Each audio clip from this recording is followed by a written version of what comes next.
Hello friends, welcome to Mita's রান্নাঘর।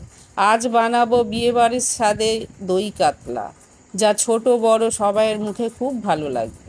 চলুন শুরু করি।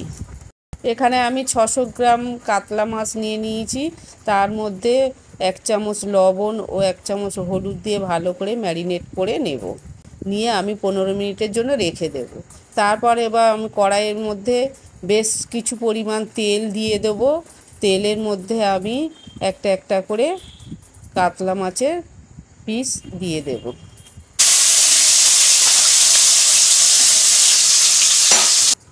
এবার মাছগুলোকে উল্টে পাল্টে ভালো করে ভেজে নেব। খুব কড়া করে ভাজবো না। তারপর একটি পাত্রে আমি তুলে নেব।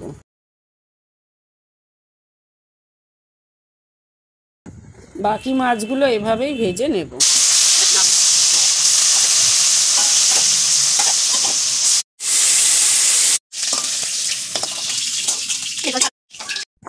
এখানে আমি দুটো পেঁয়াজ, রসুন 4 কোয়া, আদা, কাঁচা লঙ্কা শিলনোড়ায় আমি এগুলোকে ভালো করে বেটে নেব।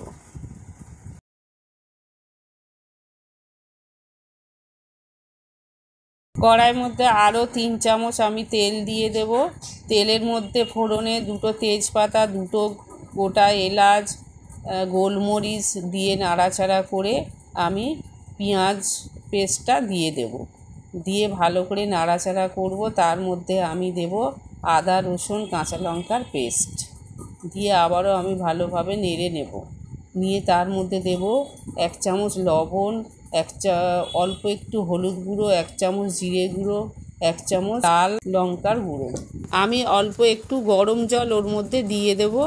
দিয়ে আমি 5 মিনিটের জন্য ঢাকা দিয়ে রেখে দেবো। এটা লো ফ্লেমে করতে হবে। এখানে আমি 5 চামচ দই নিয়ে নিয়েছি। দইটা ভালো করে চামচ দিয়ে ফেটিয়ে নেব।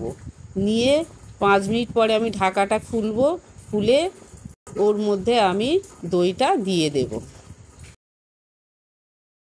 দিয়ে আবার ভালো করে নাড়াচাড়া করে নেব। তারপর আমি দেব গরম করে রাখা জল।